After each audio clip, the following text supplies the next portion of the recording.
Alors, nous allons passer maintenant au panel de producteurs sur le thème « Partager sa vision pour découvrir de nouveaux horizons ». Alors, j'invite maintenant nos trois panélistes, M. Philippe Bourgard, Mme Andréane Benoît et M. Martin Laroche à se joindre à nous en avant, à moi.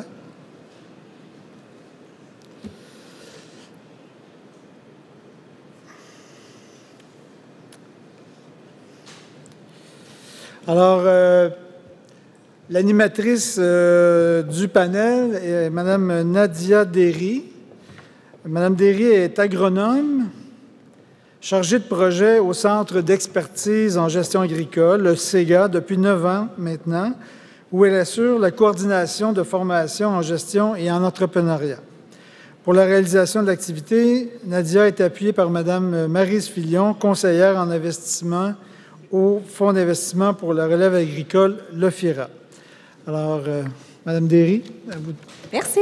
Oh, c'est fort. Alors, bonjour tout le monde. Hey, on a même un serveur. Merci beaucoup. Merci d'être là parmi nous, avec nous. C'est super gentil. Aujourd'hui, qu'est-ce qu'on veut vous parler? C'est de types d'accompagnement, si on peut dire ça comme ça, ou des formules différentes qui est peut-être peu connu dans le système agricole. Et puis, c'est sûr qu'on n'a pas la prétention en 40 minutes de faire le tour du sujet parce que vous êtes trois placoteux. Donc, on va essayer de rendre ça. Mais au moins, tu ne connais pas tant que ça. Non, hein? Donc, on va essayer de vous donner au moins l'information générale. Parce que qu'est-ce qu'on va parler? On va parler de mentorat, on va parler de cellules d'échange, puis on va parler aussi de formation en entrepreneuriat agricole. Donc, ça va être les différents sujets qu'on va parler aujourd'hui. Permettez-moi de vous présenter vos entreprises brièvement. Philippe, toi, tu es copropriétaire avec ta sœur Marjolaine de Potager Montrouge Halte Gourmande, SNC, à Rougemont. Donc, Philippe et ta sœur, vous cultivez des fruits, des légumes et vous avez également un verger. Oui. Les produits sont vendus en épicerie, au marché Jean Talon, puis aussi à la ferme, parce que vous avez aussi développé beaucoup l'agrotourisme à la ferme. C'est une bonne définition. Parcours, c'est une bonne définition. Martin, tu es propriétaire de la ferme Malabelle, dans la région de Warwick, à Saint-Albert.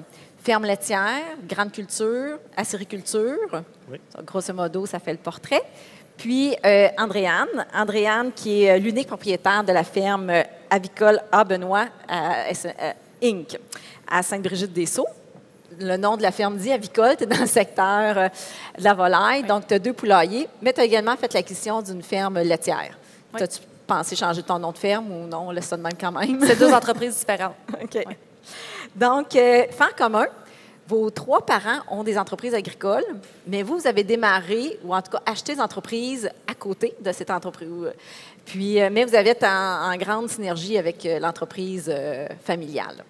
Donc, c'est un hasard, là. On a découvert ça en jasant avec vous. Alors, bienvenue à vous 3. Merci. Merci.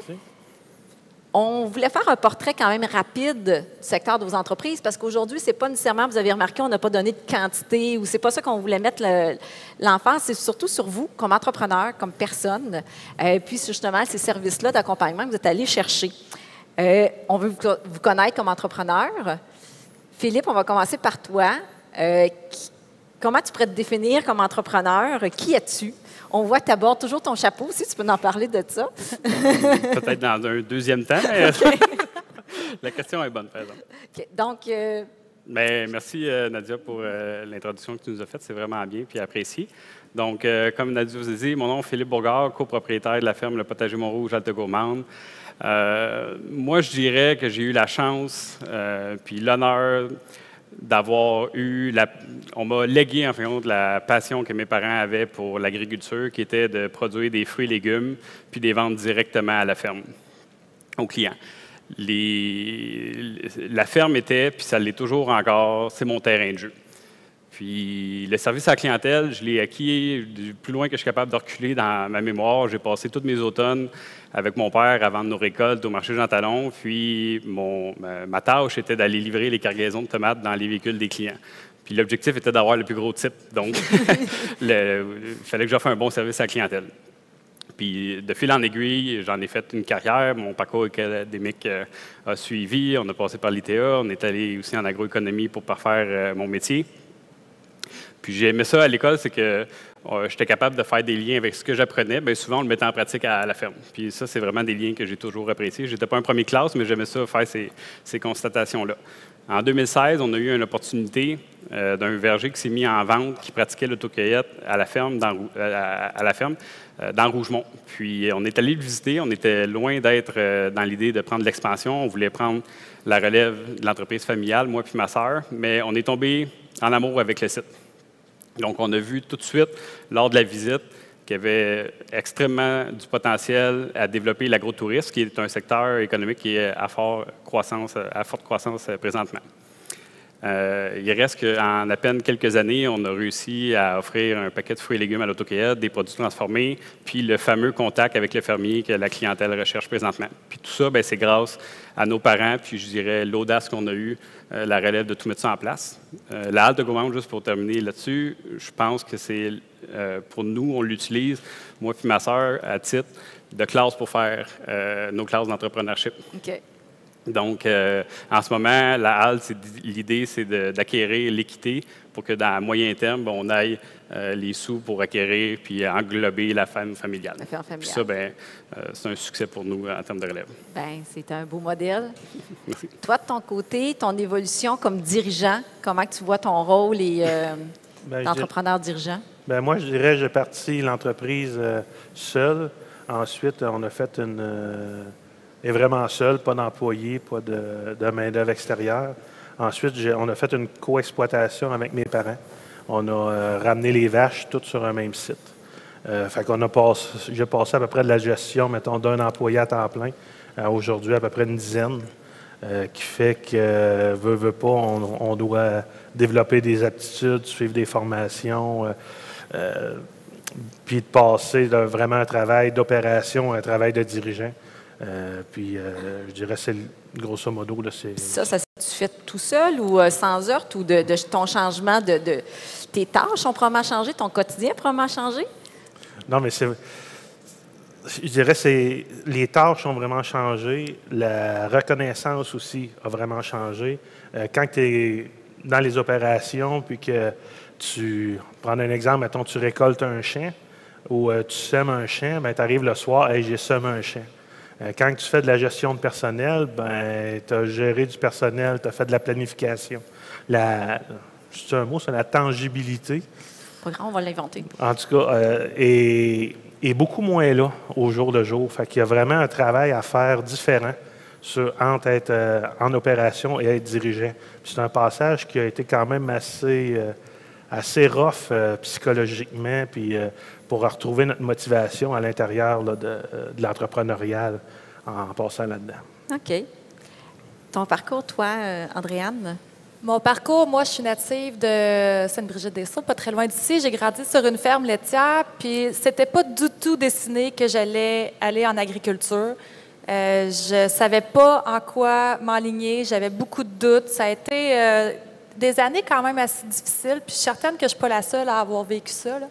Puis j'aimais pas l'école, j'aimais pas du tout ça, aller à l'école. Je me trouvais aucun intérêt dans aucun programme. Donc, je suis venue travailler à la ferme laitière de la famille. Puis, à 18 ans, j'ai démarré mon entreprise, une ferme avicole. Donc, on a construit un premier poulailler.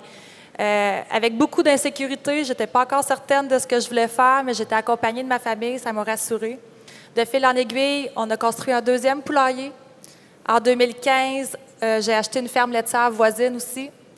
Maintenant aussi, je développe beaucoup d'intérêt pour le milieu de l'agriculture, pour promouvoir l'agriculture. Je suis rendue ambassadrice pour agriculture plus que jamais. J'ai une page Facebook. Donc, c'est connexe à l'agriculture, puis ça m'alimente beaucoup. Donc, mon parcours a été quand même très sur le moment présent, parce que je ne savais vraiment pas dans quoi j'embarquais de fois en fois. Puis finalement, je suis là aujourd'hui. Sauf que là, aujourd'hui, tu es ici pour parler de formation continue, puis tu viens de dire que tu n'aimais pas l'école. Donc là... Et pas la seule. J'ai quand même beaucoup ri quand j'ai reçu l'appel pour me demander de faire cette formation-là, cette conférence-là sur la formation, parce que je me suis dit, ils se sont trompés de personne. Je n'ai pas de cours universitaire. Ça a été quand même assez... ça a été difficile peut-être au début de ma vingtaine de m'affirmer puis d'avoir confiance en moi malgré le fait que j'avais pas de cours, que j'avais pas de formation, de la crédibilité. Tout ça, ça a été quand même un petit peu difficile. Encore des formations qu'on fait, c'est une des premières questions qu'on nous pose. Quel est le dernier parcours scolaire que vous avez fait? Donc, j'ai ri quand on m'a téléphoné, mais je pense que il y a différents modèles d'apprendre, il y a différentes formations qu'on peut faire. D'année en année, je mettais des outils dans mon sac avec des petites formations, puis j'en ai suivi une, entre autres, qui m'a vraiment réveillée. C'était la formation en entrepreneuriat agricole que j'ai fait il y a 4 ans, 2 ans. Tu l'as fait en 2016. Je l'ai fait, oui, c'est ça, en 2017. 17, OK. Cette formation-là m'a beaucoup allumée sur une autre façon d'apprendre parce que le modèle scolaire ne fitait pas avec moi. Même si j'étais super bonne à l'école, c'était pas quelque chose qui me passionnait. Alors là, j'ai trouvé dans la formation d'entrepreneuriat un outil que j'aimais. Puis maintenant, j'en suis d'autres. J'ai fait une formation en gouvernance aussi, où on était 35 à être choisis. On était, pour la première fois, 2 agricultrices dans cette formation-là. On allait à Montréal la suivre aussi. La formation d'entrepreneuriat, c'est une formation que c'est quand même exigeant. C'est 2 jours, 5 rencontres de 2 jours. Mais j'ai appris énormément là-dedans, puis on prend confiance. Ça a été un gros déclic pour moi, là, ça, dans mon parcours. Peux-tu nous expliquer un peu c'est quoi cette formation-là que tu as suivie, puis comment tu es arrivée là aussi, à cette formation-là? Comment je suis arrivée à la formation? J'ai participé au concours de relève agricole en 2016, puis ils donnaient la bourse pour aller faire cette formation-là. Puis ça a été une surprise. C'était pas prévu. Ils ont augmenté la bourse pour qu'on puisse faire la formation. Et mon premier réflexe, ça a été « Merde, il va falloir que je me tape une formation de 10 jours. Ça me tente pas, j'haïs ça, j'ai pas le goût. » Puis il y avait le syndrome de l'imposteur de « Je suis pas une entrepreneur. J'ai pas rapport là. Je vais aller avec des gens qui sont des gestionnaires, qui ont des business, qui sont... » Moi, je me voyais pas comme ça. Donc, le premier avant-midi que j'ai fait la formation, la seule chose que je me demandais, c'est comment que je vais quitter sans perdre la face. Comment je vais m'en aller d'ici sans que personne s'en rende compte, parce que je ne suis pas à ma place. Et au fil du temps, j'ai appris à rencontrer les gens de la formation, à réaliser qu'on a les mêmes défis, on a les mêmes intérêts. Finalement, on a fait un test TRIMA, un test psychométrique. J'avais beaucoup de caractère puis de compétences d'entrepreneur. Finalement, je me suis dit, écoute, je vais continuer. Puis j'ai tellement aimé cette formation-là. Moi, ça a été vraiment un réveil. Puis ça m'a donné le goût d'en suivre d'autres, mais avec des sujets que j'aime, des sujets qui me passionnent. Fait que c'est comme ça que ça a commencé. C'était un peu une obligation. Puis finalement, ça s'est révélé être une belle aventure pour moi. Bien, tant mieux, tant mieux. Philippe, toi, de ton côté, il y a un moment donné dans ta vie, tu as dit, j'ai peut-être besoin d'aller chercher ou me faire accompagner, puis tu as choisi le mentorat. Oui. De un, peut-être que ce n'est pas tout le monde ici qui connaît le mentorat. Qu'est-ce qu'est le mentorat, puis pourquoi avoir choisi le mentorat? Bien, ça va me faire plaisir de vous en parler. Puis, je vais peut-être juste faire une parenthèse sur ce qu'Andréane a ajouté tantôt à propos de la formation académique. Je tiens juste à mentionner, cet été, j'ai eu la chance d'engager un producteur de pommes qui était à la retraite. Puis, justement, j'imagine qu'il n'y a pas beaucoup de scolarité, mais il y avait extrêmement le doigté à cibler la production. Puis, j'en ai appris plus, sûrement, avec lui durant l'été, à partager des après-midi avec pour comprendre la production que peut-être ce qu'il y avait dans les livres à l'école. Donc, je pense que ça, c'est quand même vraiment important. Il y a plusieurs façons d'apprendre. Pour ce qui est du mentorat, moi, j'ai tout le temps été curieux de nature, puis fier de mes réalisations aussi. C'était vraiment important pour moi que ce que j'accomplis dans ce que j'entreprends, que ce soit un succès. Puis oui, les échecs en font partie, mais reste que la halte, j'y tenais.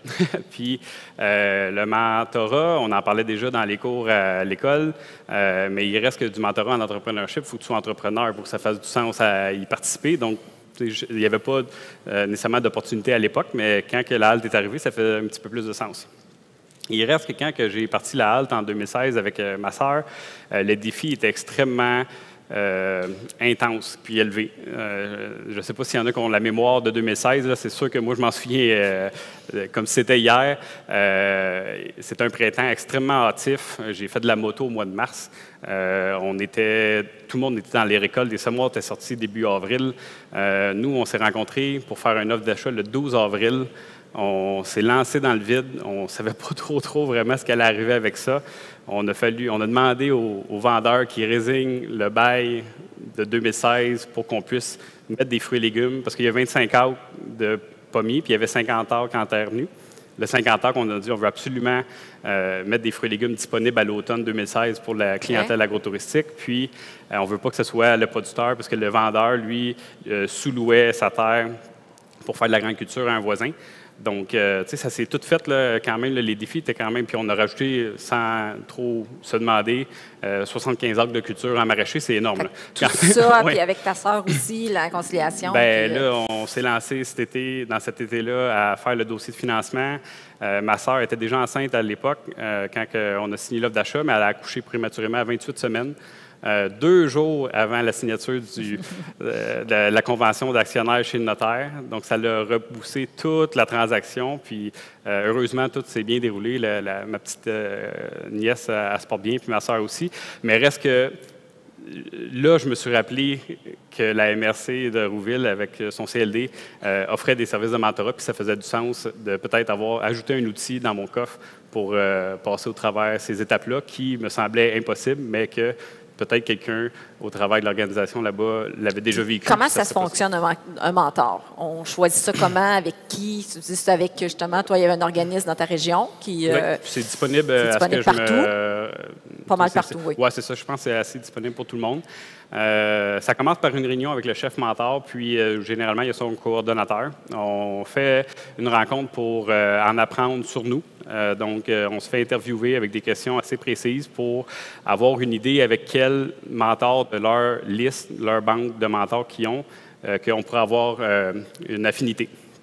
Donc, puis de cette rencontre-là, je me suis fait offrir un mentor avec lequel les premières rencontres ont été extrêmement importantes. Donc, tout se passe, je crois, dans les 2 premières rencontres, là, malgré qu'on peut peut-être pas avancer tant que ça dans le sujet de qui on est, puis est-ce qu'on va réellement travailler ensemble. Reste que c'est là qu'on va savoir s'il y a un fit. C'est en plein ça. Ouais, s'il y a une affinité ensemble, puis de savoir si ça vaut la peine de continuer. Sinon, on peut rebousser le chemin puis refaire le processus pour trouver quelqu'un d'autre. Mais ça a été. Ton mentor, est-ce que c'est un agriculteur d'expérience ou c'est quelqu'un d'ailleurs? Du tout, hein? Non, ce qui fait la beauté du programme, c'est que bien souvent, le mentor est aussi un entrepreneur qui est généralement beaucoup plus expérimenté. Puis, dans mon cas, il est à la retraite. Lui, pour ne pas le nommer, parce que souvent, aussi, les mentors demandent l'anonymat. Ils ne veulent pas nécessairement s'afficher en montrant. C'est du bénévolat? Oui, c'est ça. C'est du bénévolat. Mais leur paye reste que c'est l'évolution de leur mentoré, leur protégé. Donc, de voir dans le temps où est-ce qu'ils se rendent, ça, il me l'a toujours dit qu'il en était fier. Puis, c'était un peu pour ça qu'il mettait du temps dans ce volontariat-là, dans ce bénévolat. Okay. Puis, reste que... C'était quoi la question? J'ai perdu. Comment ça marche? Comment ça marche? Mais oui, c'est ça. C'est quoi la relation que tu as développée avec ton mentor? Mon mentor, lui, il était dans l'exportation de boulons. Puis, il a vécu des hauts et des bas. Son marché était principalement à l'exportation. Puis, il a vendu, je crois, en début des années 2000 à la famille Dutil dans la Beauce. Donc, il a quand même, en bon français, décroché le gros lot. Là. Il a quand même bien terminé sa carrière. Mais il reste qu'il a passé 2001, les attentats terroristes. Puis, il faut se mettre en circonstance. C'est un exportateur de boulons de structure. Puis là, tu as le World Trade Center qui tombe à terre. Toutes ses ventes, ses contrats, ils ont tous été barrés dans le temps de le dire. Lui, à ce moment-là, est-ce qu'il te conseille ou il t'écoute ou comment tu vois ça? Je dirais que le mentor n'a pas le rôle de conseiller pour ne pas prendre la responsabilité après ça du conseil qu'il t'a donné. Mais ça peut s'y approcher, s'y ressembler. Mais reste que de savoir que cette personne-là a vécu puis a passé pratiquement proche de la faillite sans que ce soit de sa faute. D'exemple, c'était vraiment des facteurs externes qui n'avaient aucun enjeu avec, exemple, la gestion à l'interne.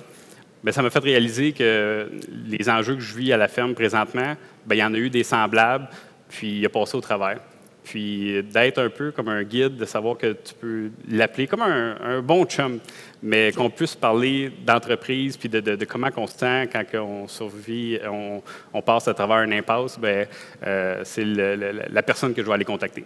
Je dirais que c'est à peu près aux 2 à 3 mois. Je me fais une liste de sujets que je veux jaser, puis bien souvent, j'en passe même pas la moitié quand on se rend compte. Tu t'es placoté un peu. Oui, c'est ça aussi. Je pense que toi aussi, Andréane, tu es un mentor depuis quelques mois. Comment tu vis cette expérience-là? Ça va faire 1 an, moi, que je suis mentorée. En fait, c'est via la formation que je parlais tantôt où ce que j'ai appris à me connaître. J'ai appris aussi à savoir un petit peu les besoins que j'avais parce que est-ce que je vais vers un mentor ou est-ce que je vais vers un coach ou est-ce que je vais vers une cellule d'échange ou qu'est-ce que moi j'ai de besoin en ce moment puis qu'est-ce que mon entreprise a de besoin. Fait que ça, les formations, c'est un travail personnel qu'on fait justement pour apprendre à se connaître. Moi, en discutant avec une coach, j'ai réalisé que c'était du mentorat que j'avais besoin. Parce que le modèle que j'avais, c'est quand tu conduis ta voiture, est-ce que tu veux avoir un copilote ou si tu veux avoir quelqu'un en arrière qui regarde tes angles morts? Un copilote, ça va être un peu plus du coaching. Un mentor, il va être en arrière de toi, il va t'accompagner pour un petit peu te diriger. C'est l'expérience qui va t'amener, ce ne sera pas des conseils techniques. Et moi, c'est ce que j'avais de besoin, c'est ce que j'ai réalisé. Donc, j'ai fait affaire avec Réseau M, qui est pour le mentorat. Et c'est une personne qui est retraitée. On se rencontre, nous, à peu près 1 fois par mois ou au besoin, dépendamment. C'est ça. Puis moi, j'aime beaucoup cette formule-là. Ouais, merci. C'est à ton tour, Martin. Toi, tu t'es dirigé plus vers les cellules d'échange. Puis c'est entre autres avec la croissance de ton entreprise, ton questionnement un peu, comme tu disais tantôt, sur ton rôle de dirigeant, je pense que tu as amené ça. Bien, je suis arrivé à un moment donné d'une situation que l'entreprise allait bien, mais l'entrepreneur allait moyen. On pourrait le dire de même. non, mais tu sais, c'est le fun d'avoir une entreprise qui performe. Tu as des conseillers en gestion, tu as des banquiers, tu as un paquet de monde. Il faut en parler, c'est l'animateur, s'il faut dire le mot comptable. mais tu sais, tu travailles, puis tout le monde atteint des résultats, mais intérieurement, c'est quoi ta vision? C'est quoi qui te motive? C'est quoi les problèmes personnels que tu vis? Ça, on n'a pas personne avec qui en parler dans le monde agricole. On est confronté à vivre, on pourrait dire un peu seul, nos expériences. Puis, je cherchais quelque chose pour retrouver ma motivation, retrouver qu'est-ce qui manque, qu'est-ce qui arrive. Là, puis là, Pierre Beaulieu, qui est ici, qu'on a parlé un peu aujourd'hui, il m'a appelé, puis il a dit « Hey Martin, j'ai eu ton nom pour faire un groupe, puis sais-tu de quoi que ça te tente? » Puis là, j'ai dit « C'est quoi ton objectif là, du groupe leader? » Bien, il dit « C'est de rassembler des dirigeants pour se former et s'aider. » En grosso modo, c'est ça. Bien, j'ai dit « Ça me tente. » Fait que là, j'embarque là-dedans, les 2-3 premières rencontres. Puis là, ça a fait un peu un déclic dans le sens de dire je ne suis pas seul à vivre ces choses-là. On tombe aussi avec des ressources théoriques aussi sur qu'est-ce qui est arrivé, quels moyens utiliser, quelle structure utiliser à l'intérieur du groupement. Ça, c'est quelque chose qui m'a allumé beaucoup. Puis, c'est un partage de connaissances et d'aide. Tu sais, à un moment donné, tu as des problèmes financiers, tu as des problèmes de couple, tu as des problèmes de... Bien, là, tu passes en mode coup de pouce. Souvent, on demande aux 8-9 autres qui sont dans le groupe, t'expliques ta situation, qu'est-ce que tu fais? On fait un tour de table, qu'est-ce que vous feriez dans ma situation? Fait que, automatiquement, ça anime des discussions, on brasse des idées, on brasse des choses. Ou, dans le même sens, aussi, quand tu as un autre type de problème, mettons, tu as une situation avec un employé ou avec un actionnaire que ça brasse, on n'est pas capable de s'entendre. Bien, expliquer la problématique, puis relâcher la pression avec je pourrais dire, des gens anonymes. Non, mais tu sais, c'est des gens proches, mais il y a des contrats de confidentialité qu'on signe, ces choses-là. Fait que ce qui est là reste là. Mais tu sais, être capable de enlever la pression, enlever ton insatisfaction. Fait que là, quand tu reviens, bien, tu es plus calme pour discuter des problématiques Juste et trouver de des le solutions. nommer, là. Juste de nommer les choses, des fois, c'est déjà... C'est à moitié résolu. C'est là. ça. Je pense que ça, C'est la même formule qu'on a tantôt que Mme Thuot a fait mention. Oui. C'est la même formule, sauf que là, cette fois-ci, on se regroupe entre agriculteurs. Il y a eu un volet agriculteur. J'ai quelque chose à rajouter, Oui. Nadia, parce que je l'ai expérimenté, moi aussi, cette formule-là. Puis, c'est que tu t'entoures de gens qui ont les mêmes intérêts que toi, les mêmes buts. C'est des gens qui veulent progresser puis le faire sainement aussi. Fait que c'est comme une thérapie de filles, un souper de vendredi soir, mélangé J'ai jamais avec les connu un affaires. souper de filles. Ouais, ça ressemble à ça. Mais tu sais, c'est ça, c'est que tu t'entoures de gens comme toi qui ont la même vision là, de l'entreprise, qui veulent pousser les choses un petit peu, puis c'est super intéressant, ça. Donc, oui, vas-y. Puis c'est aussi une place que tu parles autant d'entreprise Ben, c'est ça. que tu parles de personnel. Le vendredi soir. C'est ça. Mais c'est ça que je trouve important du groupe. Là, OK. Fait que c'est vraiment... puis c'est des producteurs de toute production, de régions différentes, puis vous donnez rendez-vous 6 fois par année, 7 fois par année? Ben, entre 6 et 8. 6 et 8, vous êtes 8 à 10 à peu près? Mais tu sais, quand il y a quelqu'un qui vit un problème, là, on fait un appel conférence, on peut faire une réunion rapide. Mais tu sais, la façon que ça fonctionne aussi, c'est que, direct en commençant la rencontre, on met toujours la table. Parce qu'on fait un tour de table sur comment tu arrives, puis comment que ça va, qui est deux choses. Puis à l'intérieur de ça aussi, on a réalisé qu'il y a une très grande différence. Tu sais, dans la salle, il y a possiblement d'entrepreneurs, en avant ici, il y en a aussi. Mais quand tu demandes à quelqu'un, hey, c'est quoi ton plan de carrière? Bien, c'est d'acheter une ferme. Non, ton plan de carrière. Personnellement, tu te vois où? Pas un plan d'entreprise. Puis ça, c'est quelque chose qu'il n'y a pas. Tu sais, souvent, nos entreprises, c'est familial, puis on vit dedans, mais il n'y a pas de différence entre le personnel et le professionnel. Puis c'est là que les cellules m'ont emmené aussi à séparer les deux. Okay. Puis ça, c'est de quoi, je pense, qui nous manque là, en agriculture.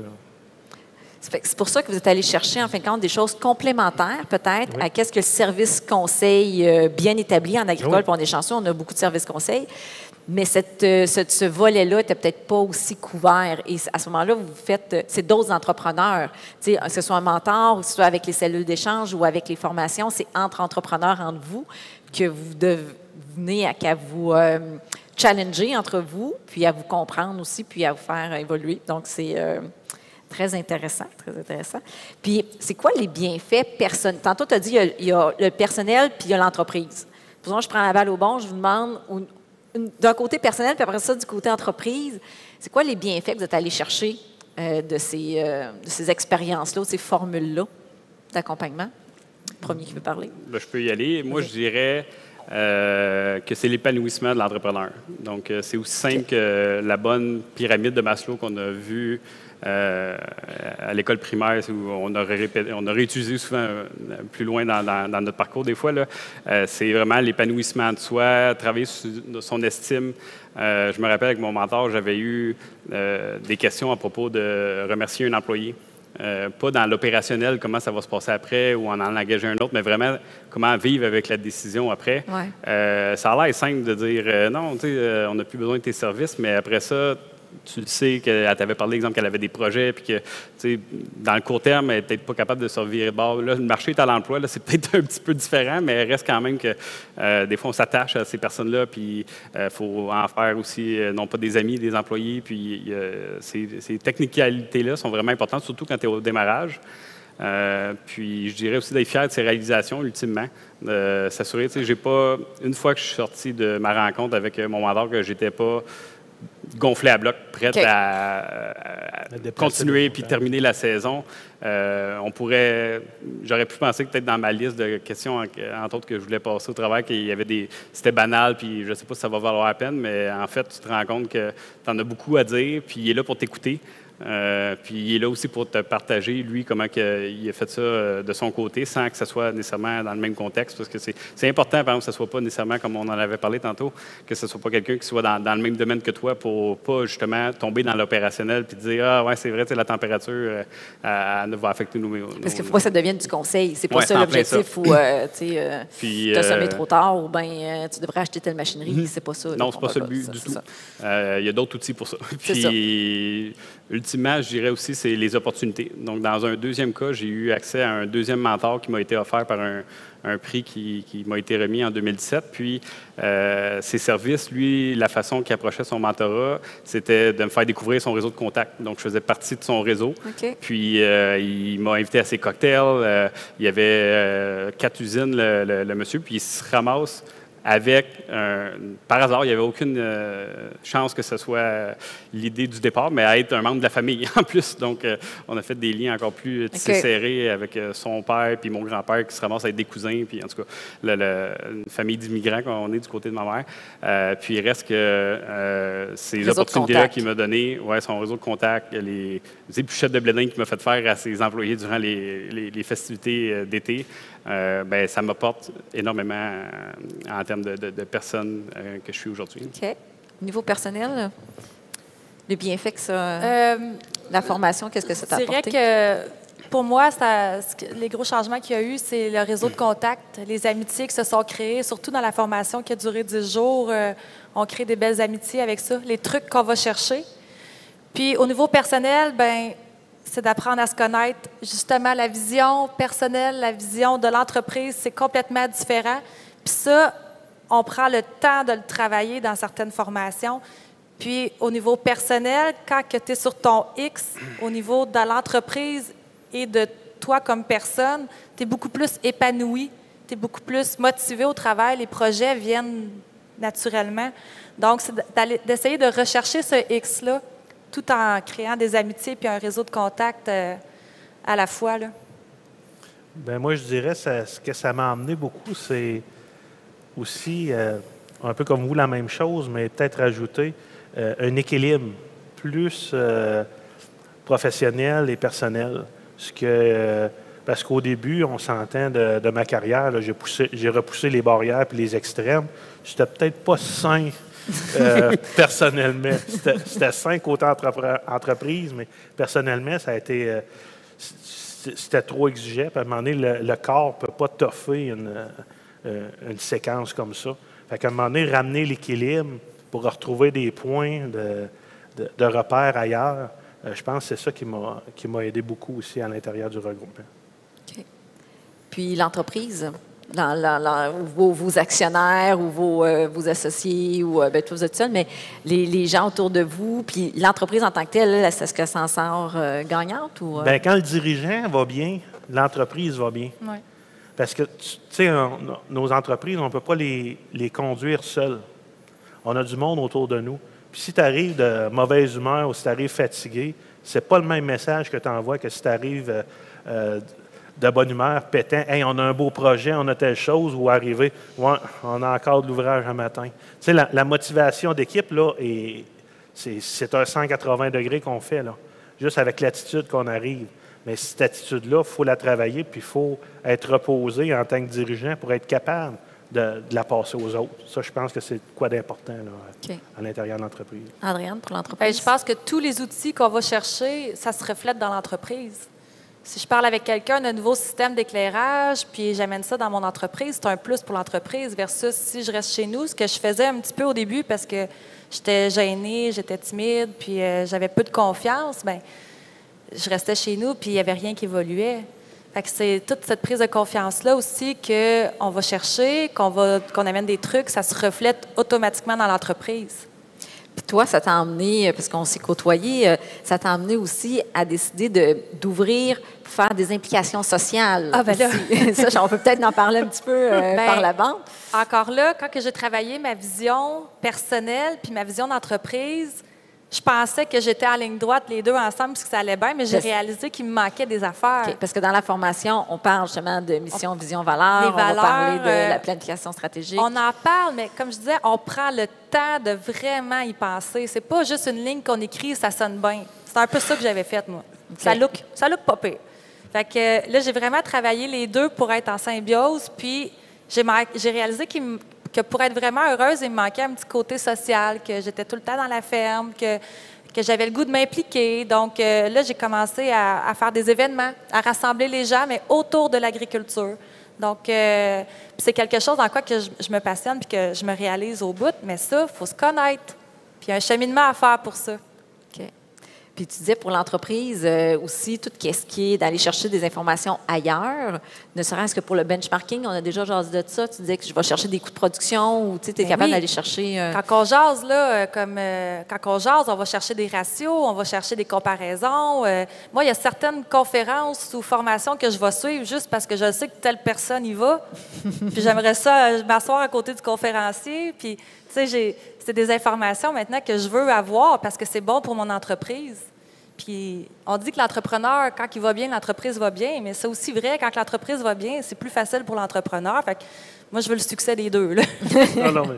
C'est bon. Ben là, je suis d'accord avec toi. Toi, les bienfaits pour l'entreprise. Il ne faut pas oublier l'entreprise. Mais c'est sûr, c'est le leadership de l'entrepreneur. Tu sais, ultimement, c'est pas l'employé qui va apporter l'énergie pour amener des nouvelles idées. Tu sais, l'employé va être souvent aux commandes de ce qu'on lui a demandé de faire, puis c'est pas pour le dénigrer, mais généralement, c'est comme ça fonctionne. Puis, bien souvent, j'ai en tête, exemple, une mauvaise nouvelle qui peut avoir l'air d'une catastrophe pour l'équipe. Mais la personne pour remonter ça, là, c'est vraiment l'entrepreneur. Puis c'est lui qu'il faut qu'il mange des coups. Puis pour ça, il faut qu'il soit fait solide. Okay. Puis de travailler ton leadership pour être sûr de garder tout le temps le cap, le focus sur l'objectif ultime, bien, ça fait en sorte qu'on passe au travers. Puis je rajouterais à ça, ultimement, l'entreprise, ça joue sur sa pérennité. Parce que je ne le cacherai pas. Moi, s'il n'y avait pas été des gens de mon entourage, puis je ne sais pas pour les autres personnes qui sont ici dans la salle ou qui sont en web diffusion, mais j'ai de forts doutes que j'aurais été capable de partir l'entreprise que j'ai démarrée s'il n'y avait pas eu du monde alentour de moi. Puis je vais sortir du mentorat. Là. En général, il y a des conseillers ici dans la salle, là, je vais vous lancer des fleurs, là, mais vous faites une bonne job. Moi, j'ai juste à penser à mon agronome de culture, à ma conseillère en assurance récolte. Dans les petits fruits, là, il y a plein de cultures que si tu te plantes, puis tu n'as pas le droit à l'erreur, puis c'est quoi que j'ai le droit comme protection? Ouais. Mais ils en ont passé du temps avec moi pour dire « OK, c'est comme ça, ça marche. » Puis on est là pour t'épauler. On est tout le temps prêts. Regarde, laisse faire le courriel. Prends mon cellulaire. Tu peux m'appeler n'importe quand. Okay. Ça fait une grosse différence. Et tu as su t'entourer aussi, probablement. Ça se fait pas tout seul. C'est sûr que ça, c'est... comment je dirais ça? C'est dans notre culture familiale. Okay. La pomme n'a pas tombé loin de l'arbre. Là, puis mes parents, ils sont vraiment pro-association puis s'assurer d'avoir le maximum d'outils dans ton coffre. Donc, je suis un peu de ce style-là, mais reste que je crois vraiment que le démarrage, une fois que l'entreprise est partie, il peut y avoir des défis, mais du fait que tu as de l'expérience qui a été acquise, c'est plus facile de passer au travers. Mais dans les premiers temps, tu peux penser que les défis que tu as sont répétitifs, puis est-ce que je vais tout le temps devoir faire face à ça, puis est-ce que je vais être capable de... Puis c'est là qu'il faut venir en aide à la relève pour le dire, non, tu sais, on a passé lâche par pas, là. C'est ça, c'est ça. Puis, t'en restes peut-être plus long, là. La lumière s'en vient, là. Ultimement, ça a des impacts dans la communauté, ça a des impacts dans l'économie, puis bien, ça fait une courroie de transmission d'un mentor qui donne de son temps à son mentoré, puis bien, ça fait des belles réalisations, puis sans me lancer mon chapeau, je pense que j'en suis un bel exemple. Puis je t'ai déjà entendu, Andréane, en parler aussi, tout ce qui est service conseil autour de toi, c'est quelque chose que, en dehors de qu'est-ce qu'on parle de la formation, tout ça, mais c'est quelque chose que tu apprécies beaucoup, tu valorises beaucoup. Moi, j'appelle ça mon écosystème, là, c'est tout ce qui gravite autour de la ferme. C'est certain que bien s'entourer, je pense que c'est une des très, très bonnes qualités d'un entrepreneur. Être capable de s'entourer des bonnes personnes au bon moment. Fait que... Puis il y en a plusieurs qui sont là aujourd'hui aussi. On développe des liens avec ces gens-là. Là. Toi, tu as déjà fait partie de d'autres groupes aussi, de d'autres groupements?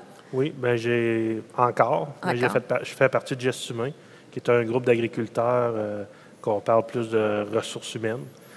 Au début, c'était vraiment poussé sur comment recruter des employés, des choses comme ça. Mais on a passé... pas mal tout du côté obscur de la force des travailleurs étrangers. Non, mais tu sais, à un moment donné, on a découvert ensemble que c'était plus facile apprendre à parler espagnol que trouver des employés pour travailler les fins de semaine. Fait qu'à un moment donné, c'est ça qu'on a réalisé en cours de route. Mais on se rend compte encore, là, gestes humains, mais moins au niveau formation qu'on était au début. Je dirais le groupe a évolué là-dedans. Mais comme dans chaque groupe ou dans même les cellules de groupe leader, bien, on fait un temps dans une cellule. C'est pas parce que tu es dans une cellule que tu vas rester dans la cellule pendant 20 ans. Tu vas chercher. À un moment donné, tu as besoin de telle chose, bien, il y a un bon coaching de fait là, à l'interne pour voir dans quelle cellule tu devrais aller. Fait que si tu as besoin de telle chose, tu vas plus dans telle cellule ou il y a une gestion de cellules. Là, ils ne prennent pas d'un pot et ils disent ben ceux-là vont aller ensemble.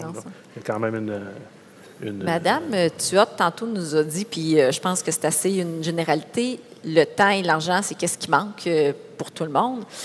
Qu'est-ce que vous diriez, puis on se le fait dire aussi comme même en service conseil, j'ai-tu le temps, moi, d'aller rencontrer, d'aller déjeuner avec un mentor? J'ai-tu le temps de partir 10 jours de mon entreprise pour aller faire une formation? J'ai-tu le temps d'aller à une réunion 6 fois dans l'année? Je suis débordée, j'arrive déjà pas. Qu'est-ce que vous répondez à ces gens-là? Puis c'est pas méchant, là, c'est juste que c'est une réalité. On court tout après notre temps. Bien, je pense que la clé numéro 1, c'est ta gestion du temps.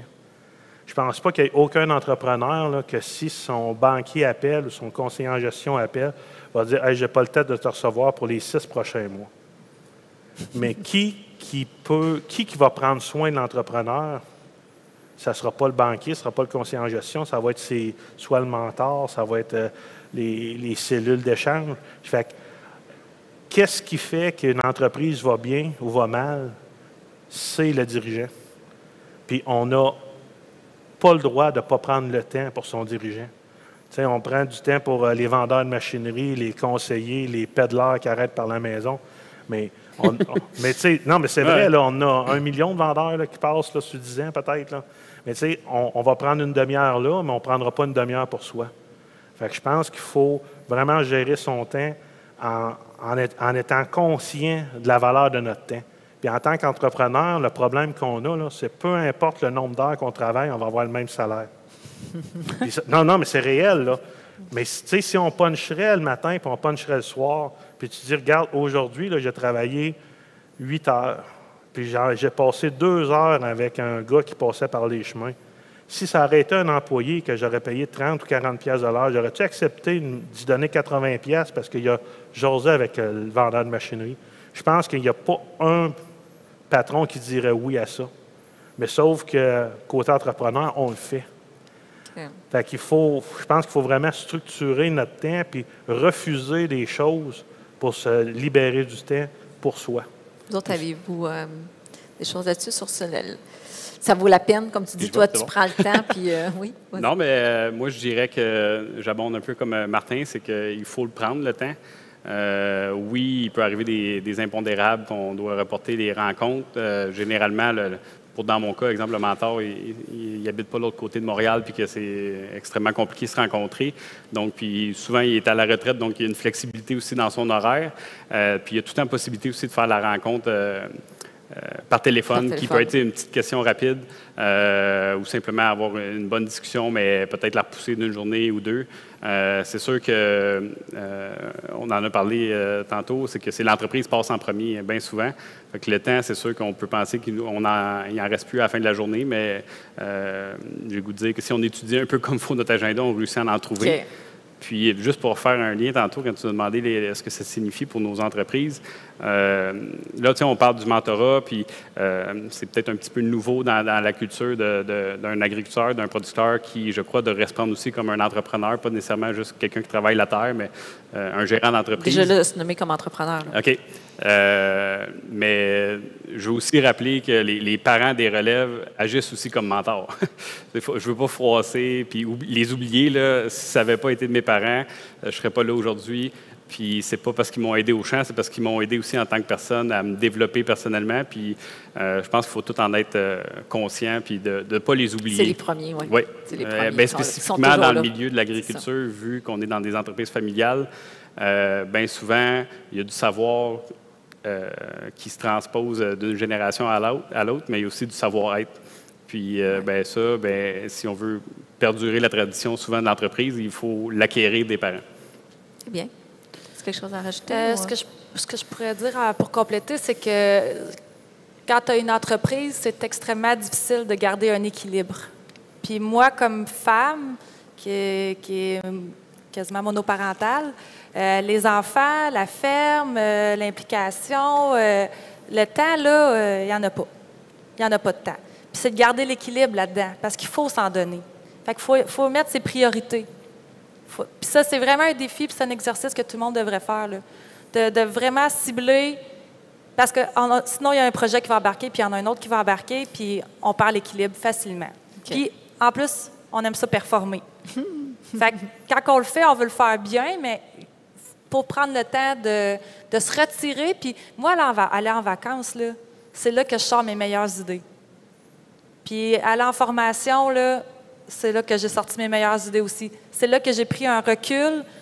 Puis maintenant, je m'oblige à le faire, mais c'est quand... Ben, l'équilibre est fragile. Oh oui. Mais ça vaut la peine. Merci de ton honnêteté.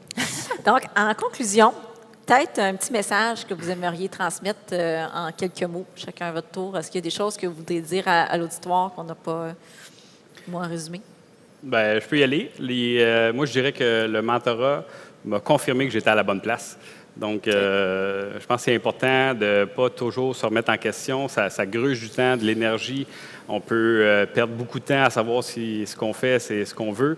Puis, le mentorat, à avoir les rencontres que j'ai eues, bien, je me dis, les défis qu'on a, ultimement, bien, sont contrecarrés par la satisfaction de nos clients quand ils reviennent dire hey, tes produits sont bons, puis on va revenir. Puis là, ça fait 3 fois qu'ils reviennent, puis là, ils arrivent avec la voisine, la grand-mère, la belle-sœur, puis ça finit que ça fait boule de neige. C'est l'épanouissement de nos employés aussi, de savoir qu'on a vraiment la chance de donner un emploi à des gens qui aiment faire ce qu'ils font. Puis, ben, je dirais aussi, c'est de savoir qu'on est un acteur économique dans sa communauté. Ça oui. aussi, ça a une grosse valeur. En tout cas, pour un entrepreneur, si on pense que ça n'a pas d'impact, ben, on passe à côté de quelque chose.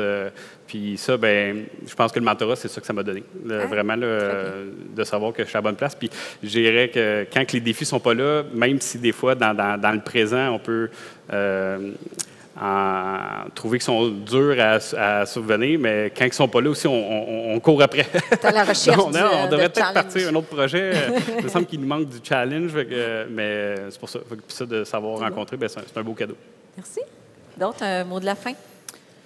Ben moi, je vois qu'il y a beaucoup de relève dans la salle, beaucoup de jeunes, puis j'aurais juste le goût de vous dire de ne pas lâcher, puis de garder votre couleur, puis d'aller chercher les outils pour avoir la meilleure vision de qui vous êtes et de qu'est-ce que vous voulez faire, puis gardez espoir, parce que c'est un bout qui a été rough pour moi, j'imagine que ça doit l'être pour d'autres aussi. Donc, gardez espoir, puis soyez ouverts aux propositions qui vous arrivent. Écoutez votre instinct, puis allez faire des formations. Oui, puis dans le même sens, là, je pense qu'il faut aller chercher les outils qu'on a besoin. Du temps investi à se former, ça sauve énormément de temps par la suite. Puis une chose qu'on a dans les cellules, qu'on travaille, c'est un pas d'engagement. À chaque fin de rencontre, on est obligé de faire un pas d'engagement. C'est quoi, c'est un pas d'engagement? Bien, c'est une action que tu vas faire d'ici la prochaine rencontre, puis c'est toi qui la décides. Tu dis, exemple, moi, je vis telle problématique. Exemple, ben, moi, je voudrais prendre, mettons, une fin de semaine sur 2. Dans le pas d'engagement, c'est qu'est-ce que tu mets en place pour prendre ta fin de semaine sur 2? D'ici la prochaine rencontre. D'ici la prochaine rencontre. Et en plus, Pierre, il prend en note. Fait que quand tu arrives à la rencontre d'après, puis ton pas d'engagement, c'était, t'es rendu où là-dessus? Mais tu sais, il te le ramène, mais tu sais, que tu le fasses ou que tu le fasses pas, c'est toi le pire. Mais sauf qu'en faisant un pas d'engagement, bien, ça t'oblige à y repenser. Là. Tes fins de semaine, t'es dessus ou pas? Oui, je les ai pas mal. En tout cas, c'est ce que je peux dire. Bien, merci beaucoup. On peut peut-être mettre la diapo, s'il vous plaît, en arrière. On avait mis des petites citations qu'on s'est discuté dans les dernières semaines. Donc, j'ai pris en note des choses, puis on a fait un petit cumul de ça, Maryse et moi. Vous avez déjà dit ça. Donc, ben, merci de nous avoir partagé cette belle... ces expériences que vous avez vécues, une nouvelle façon de voir les choses. Et puis, vous allez rester avec nous. Donc, s'il y en a parmi vous, s'il y a des questions, s'il y en a qui veulent aborder les gens après l'événement, on va être ici. S'il y en a qui ont des questions également, on a par le biais du CRAAC, vous pouvez nous écrire. Un de nous 4, ça va nous faire plaisir de vous répondre là, au courant des prochains jours, là, si ce n'est pas tout le monde qui peut s'aller au micro. Donc, ben, un gros merci. Merci à toi. Merci à vous. Merci à vous. Merci à vous autres aussi. Ah, oui. Merci. Je pense qu'on peut prendre une ou deux questions. Est-ce qu'il y en a qui ont des questions dans la salle? Personne n'a de questions? Hey, faites-nous pas croire qu'on a été aussi clair que ça et convaincant. Je pense qu'il y a beaucoup de matière à réflexion. Fait que là, ils sont encore en train de réfléchir à tout ça. Bien, merci beaucoup. Merci encore à nos panélistes et à Nadia de l'animation.